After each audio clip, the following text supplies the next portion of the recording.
जय श्री कृष्णा। राधे राधे।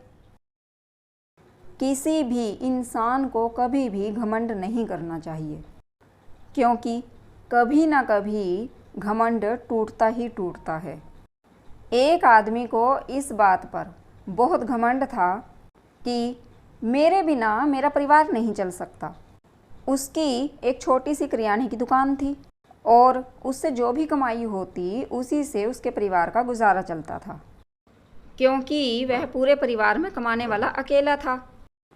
इसीलिए उसे लगता था कि अगर वह ना हो तो उसके बगैर उसका पूरा परिवार भूखे मरेगा।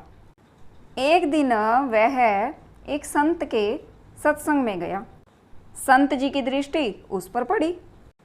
जब संत जी ने उसे देखा तो कहने लगे कि यह जो तेरा घमंड है यह झूठा है और फिजूल है कि मेरा परिवार मेरे बिना भूखे मर जाएगा। मैं ही सबको खाना खिलाता हूँ, लेकिन यह सब तो मेरे प्रभु की लीला है, मेरे मुरलीधर की लीला है। वह तो पत्थरों के नीचे रहने वाले जीवों तक को भोजन पहुँचा देते हैं। ऐसा सुनकर उस आदमी के मन में कई सवाल उठने लगे। जब सत्संग समाप्त हो गया तो वह संत जी के पास गया और संत जी से जाकर कहने लगा कि मैं दिन भर कमाकर जो भी लाता हूँ उसी से मेरे परिवार का गुजारा चलता है, मेरे घर का खर्चा चलता है। मेरे बगैर तो मेरे परिवार के लोग जल्दी ही भूखे मर जाएंगे। तब संत जी ने उसे बड़े प्यार से समझाया कि बेटा, यह केवल तुम्हारे मन का भ्रम है। इस धरती पर हर इंसान सिर्फ और सिर्फ अपने भाग्य का खाता है। वह आदमी संत जी से बोला, ठीक है, अगर आपकी बात सही है और ऐसा ही है तो आप साबित करके दिखा दो। ऐसा सुनकर संत जी पहले तो मुस्कुराए, तो मुस्कुराते हुए कहने लगे, ठीक है बेटा, तुम एक काम करना, तुम बिना किसी को बताए अपने घर से 1 महीने के लिए चले जाओ।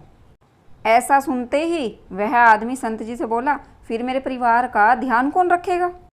संत जी ने कहा कि बेटा, वह परमात्मा सबका ध्यान रखता है। तुम्हें तो सिर्फ देखना ही है कि तुम्हारे बिना कोई भी जीवित कैसे रहेगा। तुम्हें तो इसी बात का घमंड है कि तुम ना हो तो तुम्हारे बगैर तुम्हारा परिवार जल्दी ही भूखे मर जाएगा, इसीलिए तुम्हें तो यही देखना है। वह आदमी चुपचाप अपने घर से चला गया और कुछ दिन बाद गांव में यह खबर फैल गई कि उसे शेर खा गया होगा। उसके परिवार वाले उसे कई दिन तक ढूंढते भी रहे और रोते भी रहे, लेकिन उसका कुछ अता पता नहीं चला। आखिरकार गांव के कुछ भले लोग उसके परिवार की मदद के लिए आगे आए। एक सेठ ने उसके बड़े बेटे को अपने यहाँ नौकरी दे दी। गांव के लोगों ने मिलकर उसकी बेटी की शादी भी करवा दी और एक भला आदमी उसके छोटे बेटे की सारी पढ़ाई का खर्चा उठाने के लिए तैयार हो गया। 1 महीने के बाद वह आदमी छुपता छुपाता अपने घर वापस लौट आया। पहले तो घर वालों ने उसे भूत समझकर घर का दरवाज़ा ही नहीं खोला, लेकिन जब वह गिड़गिड़ाया और उसने संत से हुई सारी बातें अपने परिवार को बताई तो उसकी पत्नी कहने लगी कि अब हमें तुम्हारी कोई ज़रूरत नहीं है, अब तो हम पहले से भी ज़्यादा सुखी हैं। तुम तो हर समय यही राग लापते रहते थे कि तुम हमारा खर्चा उठा रहे हो, तुम हमारा खर्चा उठा रहे हो, हम तेरा दिया खाते हैं, लेकिन अब हम ज़्यादा सुखी हैं। अपनी पत्नी से ऐसी बातें सुनकर उस आदमी का घमंड चूर चूर हो गया। तब वह आदमी रोता हुआ संत जी के पास गया और कहने लगा कि महात्मा जी, मुझे माफ़ कर दो। संत जी ने उस आदमी को प्यार से समझाते हुए कहा कि बेटा, अब तुम्हें घर वापस जाने की क्या ज़रूरत है? बेटा, इस जगत को चलाने का दावा करने वाले बड़े बड़े बादशाह भी मिट्टी हो गए, लेकिन दुनिया तो फिर भी चलती रही। इसीलिए कभी भी अपनी ताकत का, अपने पैसे का, अपने कामकाज का, अपने ज्ञान का, अपने शरीर का, किसी भी चीज़ का घमंड करना फिजूल है। अब तुम्हें अपना बाकी का सारा जीवन प्रभु की भक्ति में और लाचारों की सेवा करने में लगाना चाहिए। तब वह आदमी संत जी के चरणों में गिर पड़ा और रोते हुए कहने लगा कि महात्मा जी, आप जो कहेंगे आज के बाद मैं वही करूँगा।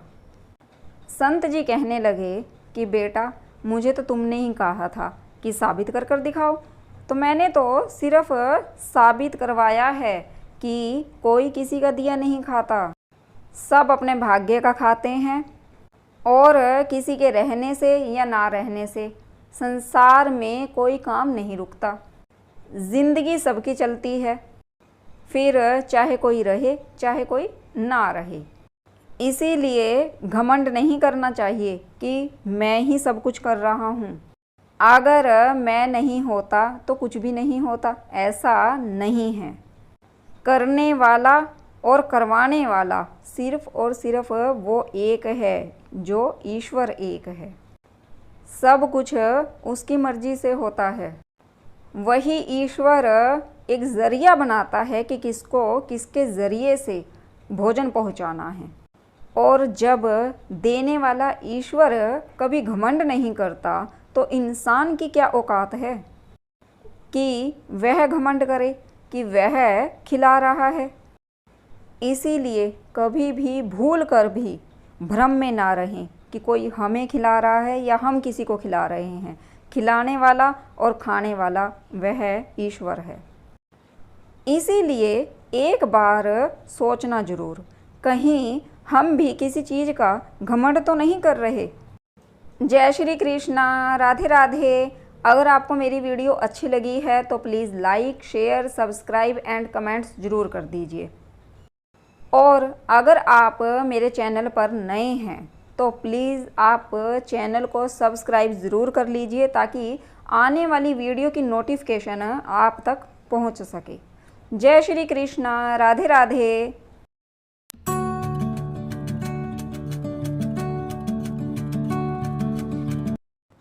जय श्री कृष्णा, राधे राधे।